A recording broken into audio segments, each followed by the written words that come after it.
الحمد لله رب العالمين، والصلاة والسلام على أشرف الأنبياء والمرسلين. الحمد لله حمدا نستلذ به ذكرا، وإن كنا لا نحصي عليه ثناء ولا شكرا. الحمد لله الذي أجرى اللسان بذكر الواحد المنان. الحمد لله الذي هيأ القلوب وأصغى الآذان. الحمد لله الذي جعلنا وإياكم في هذا المكان. الحمد لله الذي جعلنا وإياكم ندرك شهر رمضان، والصلاة والسلام الأتمان على حبيبنا وسيدنا وطبيبنا ونبينا محمد صلى الله عليه وسلم. اللهم صل وسلم عليه في الأولين وفي الآخرين وكل آن وحين. اللهم صل وسلم على علم الهدى حبيبنا محمد صلى الله عليه وسلم. أيها الأحبة، مجلس طيب مبارك نذكر الله عز وجل فيه. لا نخرج إن شاء الله من هذا المكان إلا وقد حظينا بجوائز من الله عز وجل. إن الله عز وجل عظيم حليم كريم، يوفق العبد إذا اجتهد لكل خير. إذا اجتهد العبد وفقه الله عز وجل، وإذا وفقك الله عز وجل قبلك الله عز وجل، وإذا قبلك الله عز وجل رضي الله عنك، وإذا رضي الله عنك أعطاك من خير الدنيا والآخرة، بل أعطاك ما يحبه الله عز وجل. أن يقيمك الله عز وجل بأحلى المقامات، أن يقيمك الله في بر الوالدين، أو في قيام الليل، أو في المحافظة على الصلوات، أو في أي طاعة يحبها الله عز وجل، ثم يقبضك الله عز وجل على ذلك كما جاء في الحديث عن النبي صلى الله عليه وسلم. إن الله إذا حب العبد عسله. قال كيف يعسله؟ قال يقيض له عملا صالح ثم يقبضه عليه. أيها الأحبة، سينتهي رمضان. نعم سينتهي رمضان، ستنطفي المصابيح وستنتهي التراويح، ولكن سيبقى الأثر لمن كسر قلبه لله وأقبل صادقا شاكرا لله. سيبقى أثر رمضان على ذلك القلب. أيها الأحبة، سنتكلم عن موضوع معين، سنتكلم عن أصل من أصول الدين يبين لنا الصادق بعد رمضان. نعم سيبين لنا الصادق بعد رمضان هو بالمحافظة على هذا العمل العظيم، ألا وهو أصل من أصول الدين. والله ثم والله لو صلح هذا العمل لصلحت الحياة كلها. الحياة كلها ستصلح، سيصلح خشوعك وثباتك، وهذه الدموع التي بكيتها لله سيحفظها الله عز وجل. لأن كم باكيا في هذه الصفوف ينتهي رمضان ثم يعود على ما كان، يعود على ما كان من الذنوب والآثام والمعاصي. قل لي بربك من يحفظ؟ أليس الله؟ قالها حبيبك صلى الله عليه وسلم: احفظ الله يحفظك. فإذا حفظنا هذه العبادة سيحفظنا الله جل في علاه، سيوفقنا الله جل في علاه، سيهدينا الله. والله ثم والله لتجد أنسك في طاعة الله، ولتجد الراحة، ولتجد البركة، ولتجد الثمرة. نعم إنها الصلاة يا عباد الله، إنها الصلاة يا عباد الله. وسأخص من هذه الصلوات صلاة الفجر. نعم صلاة الفجر ينجلي رمضان، يذهبون المصلين إلى أين لا أعلم. ألم تجد أنسك الآن مع محافظة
صلى الله عليه وسلم يقول إن الله يقول يقول النبي صلى الله عليه وسلم حق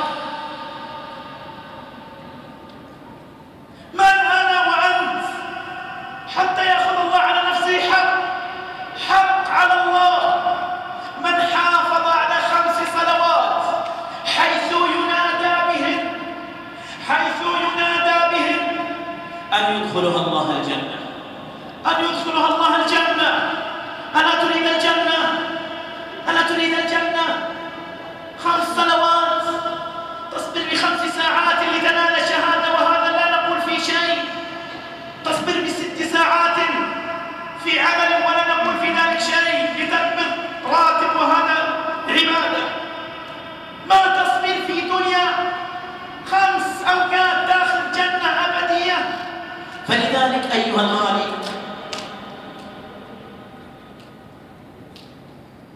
سنتطرق أيها الأحبة إلى عقوبات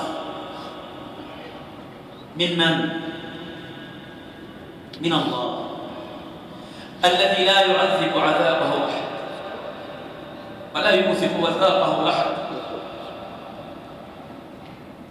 الرب العظيم الذي عذابه أليم شديد، نار تزفر لها 70,000 زمام، مع كل زمام 70,000 ملك، لو تركت لأكلت جميع من في المحشر. يقول لو أن هناك أناس في المسجد الحبيب صلى الله عليه وسلم وبينهم وهم بمثابة المياه أو قال يزيدون، ورجل من بينهم من أهل النار ثم تنفس لاحترقوا جميعا. ألا تريد أن تنجو من الهموم؟ ألا تريد أن تنجو من الغموم؟ ألا تريد أن تنجو من محق البركات؟ ألا تريد أن تنجو من قلة التوفيق؟ اسمع أيها الغالي، سأتكلم بهذه العقوبات التي إذا أنت تدبرتها والله ثم والله أنك ستحذر كل الحذر، لأن إيمانك الداخلي يدفعك إلى الخوف من الله جل في علاه، لأن إيمانك الداخلي موجود في حقائق إن الله عنده عقوبات يرسلها على العبد إذا خالف أمره. فلذلك الآن لو لاحظنا في الدنيا لما ضربنا بنظام ساهر بس الذي رتب عليه عقوبة واحدة بشرية أن يحصل من الراتب 300 ريال، أخذنا الحذر كل الحذر وحذرنا أبناءنا. الآن لو سألت سؤال، كم معك مخالفة؟ كم صادق ساهر بالمرة؟ وكم صادق الشيطان عن هذه الصلاة؟ وكم معك مخالفة ستقدمها لرب العالمين؟ سيسألك الله عز وجل. أتظن أن الله سيسألك عن هذه الصلاة فقط؟ سيسألك الله عن كل نعمة أنعمها الله عز وجل عليك. النبي صلى الله عليه وسلم يقول من نوقش الحساب فقد عذب بس النقاش. فلذلك اسمع أخي المبارك، من العقوبات التي سنذكرها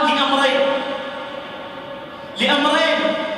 الأمر الأول ليحمد الله العبد الذي وفقه الله لهذه الصلاة أن الله أنجاه من هذه العقوبات، وليأخذ بالأسباب ليثبت على هذا. الأمر الثاني ليحذر كل من تخلف عن هذه الصلاة من ذكر أو أنثى. الرجال مطالبون في الوقت في المساجد، والنساء مطالبات في الوقت. فسأذكر هذه العقوبات لعلي أنتدع أنا وأنت عن هذا الكسل الذي دب فينا. نسمع المنادي ينادي ونقدم المنام على ذلك، بل من الناس يسمع المنادي ينادي ويقدم أمور الدنيا على ذلك. فلذلك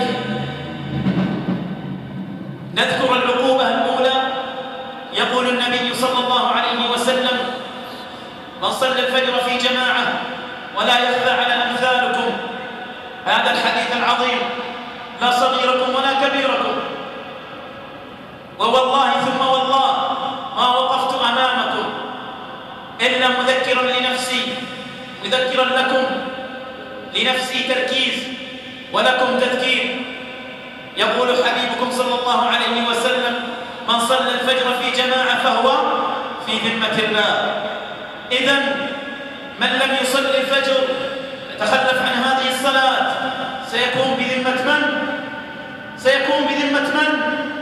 أنت يا من معك رمضان، أنت يا من تفضل الله عز وجل عليك في هذا القيام، في هذه الركعات وهذه التراويح، يا من اعتقت من النار، يا من تقربت في هذا الشهر لله، يا من انكسرت لله، يا من بكيت خلف الإمام تسأل رحمة الله. هل ستطول رحمة الله وأنت لست في ذمته؟ سئل الشيخ بن باز رحمة الله عليه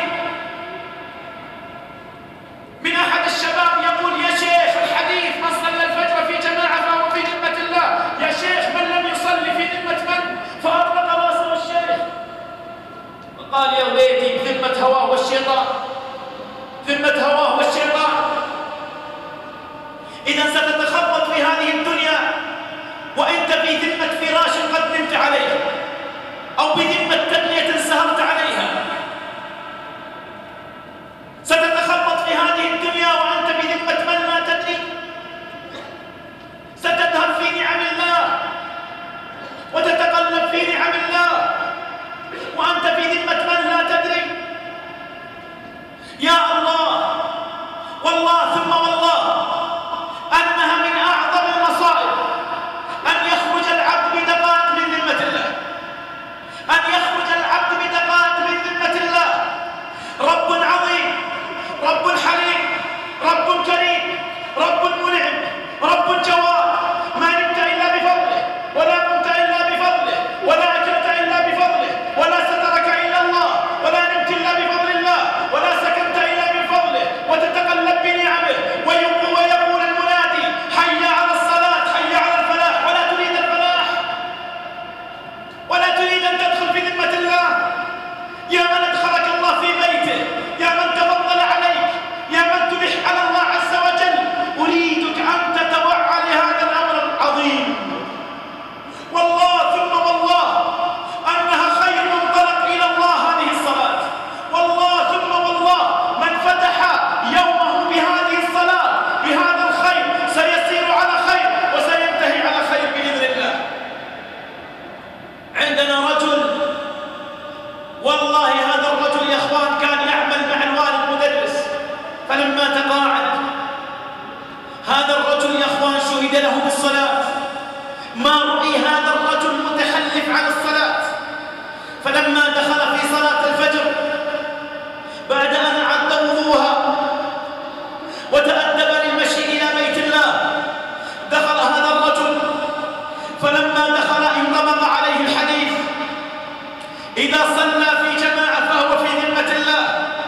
أدخله العظيم في ذمته، ثم أدى سنها الراتبة القبلية التي يقول عنها النبي صلى الله عليه وسلم: خير من الدنيا وما فيها. فلما انتهى هذا الرجل أقيمت الصلاة، أقيمت صلاة الفجر، أقيمت صلاة الفجر. اسمع يا متخلف، أقيمت صلاة الفجر. ثم صف هذا الرجل خلف الإمام فصلى الركعة الأولى. فلما صلى في الركعة الثانية سجد هذا الرجل، سجد هذا الرجل، سجد هذا الرجل. والله ما قام، والله ما قام. مات هذا الرجل، مات هذا الرجل ساجد، ساجدا في ذمة الله. قد فتح الحجاب بينه وبين الله. قل لي بربك ما الذي بينه وبين الله؟ بينه علاقة صدق بينه وبين الله، بينه وبين الله محافظة على هذه الصلاة. كنت قبل أن آتي إليكم أتكلم في أحد المساجد التراويح، فلما ذكرت هذه القصة أقبل علي ذاك الشاب ثم قبل راسي وقال: يا شيخ والله إني أبكي إذا ذكرت هذه القصة، ويا ليت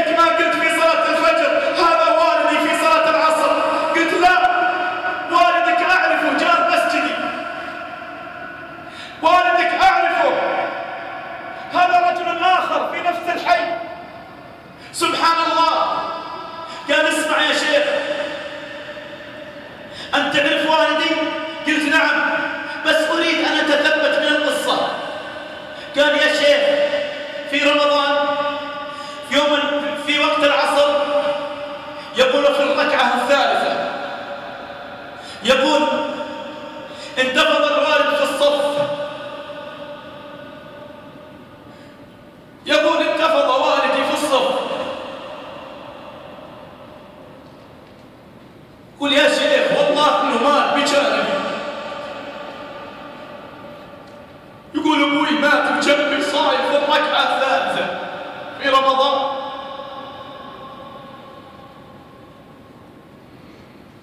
والله لن تأتي من فراغ،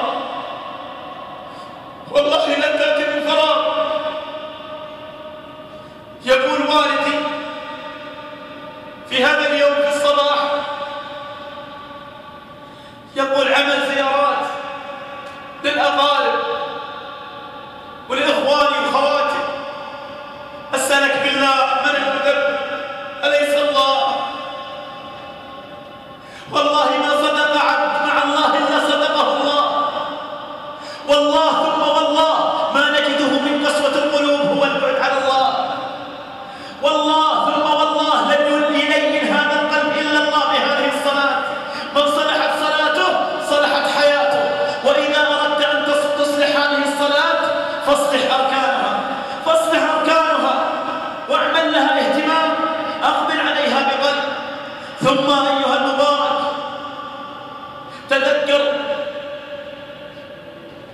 تذكر عندما ينزل هادم اللذات على عبد ضعيف لم يحافظ على هذه الصلاة، ثم ينقل من هذه الدنيا إلى هذا القبر الصغير الضيق، بيت الدود وبيت الظلمة، تصف اللبنات ويحثى التراب، يولي الأصحاب. ثم يأتي السؤال هنا: من ربك؟ من ربك؟ أيعقل أن أحد لا يعلم من هو الرب العظيم؟ أيعقل أن أحد لا يعلم بهذا الرب العظيم؟ لكن في هذا المكان والله لن يوفق إلا من أطاع الله عز وجل فيما أمر واجتنب ما نهى. في هذا المكان يثبت الله الذين آمنوا بالقول الثابت في الحياة الدنيا وفي الآخرة. يا للعار، يا للعار حينما يدخل عبد من عبيد الله يحمل لا إله إلا الله، عاش في أسرة مسلمة، أب مسلم وأم مسلمة، ويسمع المنادي ينادي وهيأت له أسباب الصلاة والاستقامة والصلاح، ثم يسأل في هذا القبر، ثم يسأل من ربك، ثم لا يجيب. خانته الذنوب والمعاصي، خانك الكسل والبعد عن الله. والله ثم والله إن الصلاح الحقيقي والسعادة الحقيقية هي في هذه الصلاة. فاحذر يا عبد الله أن تكون رمضاني، لا تتعبد الله إلا في رمضان، لا تصلي إلا في رمضان. في هذا رمضان يريك الله عز وجل أنك قادر على أن تحافظ على الصلوات، وقادر أن تتلو القرآن، وقادر أن تبكي لله، وقادر أن تلتزم في بيت الله. لماذا أخي لا نشكر الله ونحافظ على هذه الصلاة؟ فمن شكر الله عز وجل للعبد أن يحافظ على هذه الصلوات. سيتبين لنا بعد أيام من الصادق ومن الكاذب. ثم من العقوبات أيها المبارك أن المتخلف عن هذه الصلاة سيحرم من النور التام يوم القيامة، سيحرم من النور التام يوم القيامة.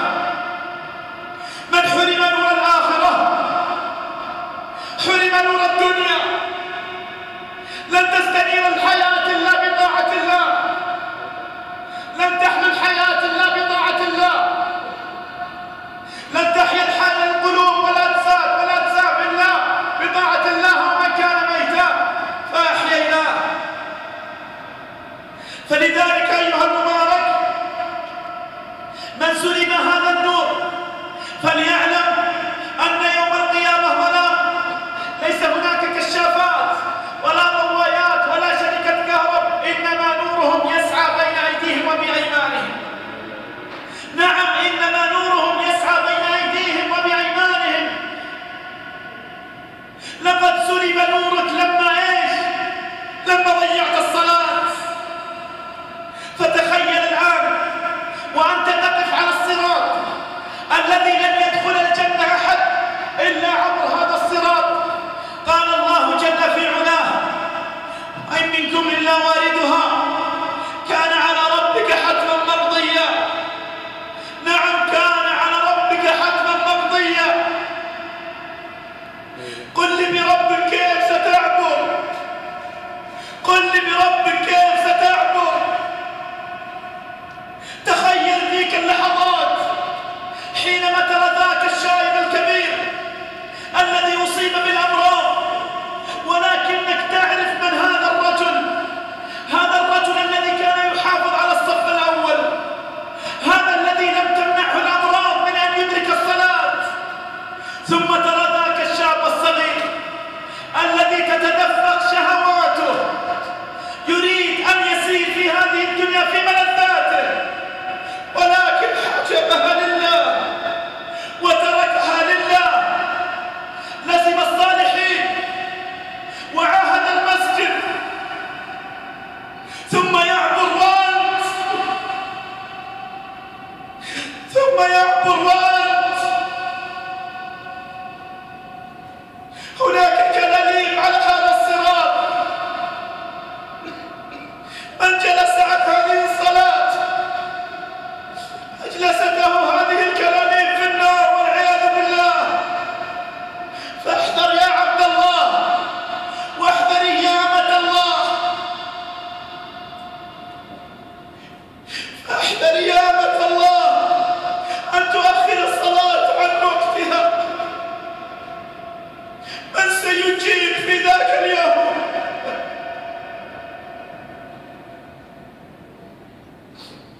من يجيب؟ من يجيب في ذاك اليوم؟ أليست الصلاة نجاة؟ أليست الصلاة فلاح؟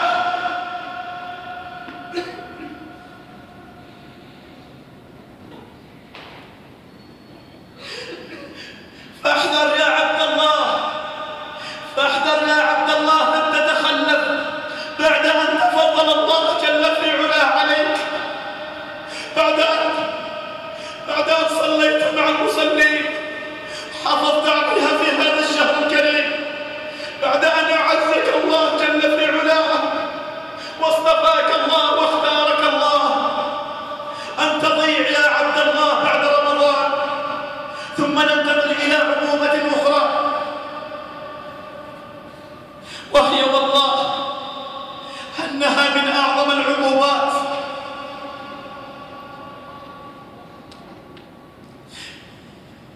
قال المتخلف عن هذه الصلاة قد يحرم من رؤية الله.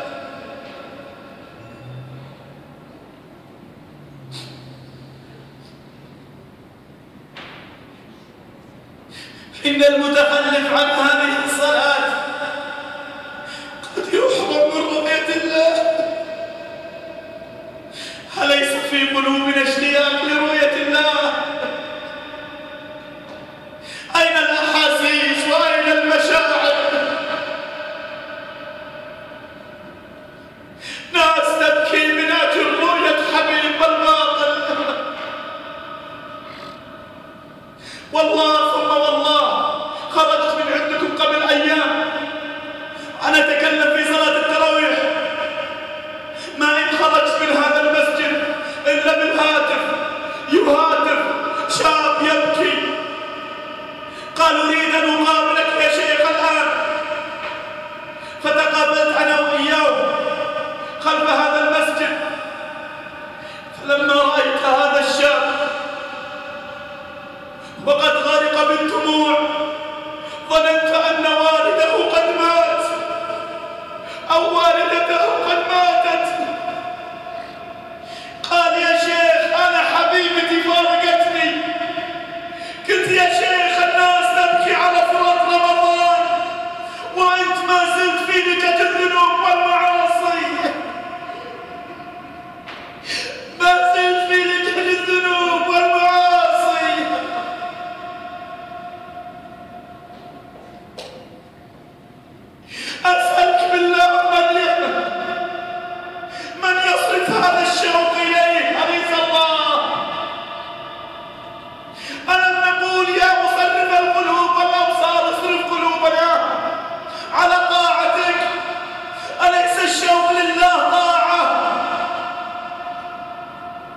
أليس الشوق للقاء الله طاعة؟ هذا أثر البعد عن الله.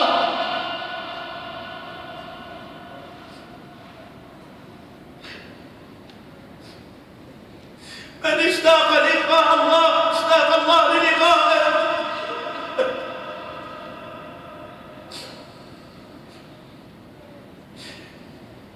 فيقول الحبيب صلى الله عليه وسلم: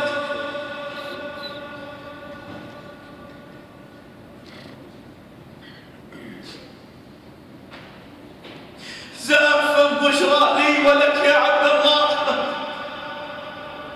والله ما دخل مع هذه الأذن مثل هذه البشرى من الصادق المصدوق، من محمد صلى الله عليه وسلم. يزف بشرى لنا الحبيب صلى الله عليه وسلم، يقول: إنكم سترون الله. افرحوا يا أهل الصلوات، افرحوا يا من وظبتم على الصلاة، افرحوا يا من وفقكم الله، واسعوا للثبات يا عباد الله، وأنت يا أمة الله. افرحي بكلام محمد صلى الله عليه وسلم: إنكم سترون الله كما ترون القمر ليلة البدر، لا تضامون على رؤيته. فإن استطعتم على أن لا تغلبوا على صلاة قبل طلوع الشمس وقبل الغروب.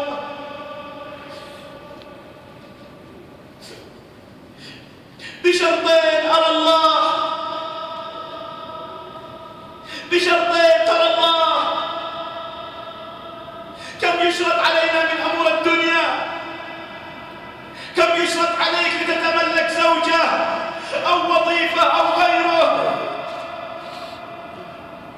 وكلام محمد صلى الله عليه وسلم: ألا تريد أن ترى الله؟ حافظ على هذه الصلوات يا عبد الله، صلاة العصر وصلاة الفجر، بشرطين ترى الله. ومن حرم من رؤية الله أين سيكون مكانك؟ أين سيكون مكانك؟ يجيبك الله من كلامه: كلا إنهم عن ربهم، كلا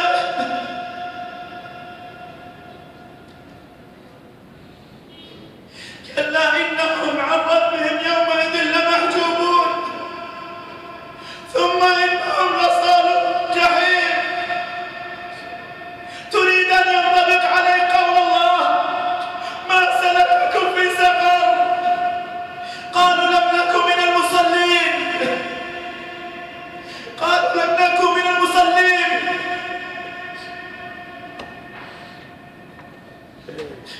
ومن حافظ على هذه الصلاة فيبشر والله بجنة بالدنيا قبل الآخرة. هي التوبة ومغفرة ورحمة من الله عز وجل، هي معرفة الله جل في علاه. فلنحافظ أيها المباركون على هذه الصلاة، لا نكون أيها الأحبة رمضانيون نتعبد الله في هذا الشهر ثم ينتهي رمضان، ثم نرى المساجد تشتكي من قلة المصلين. أيها الأحبة،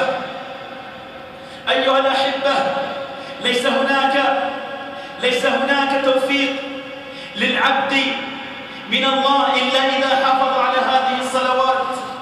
أسأل الله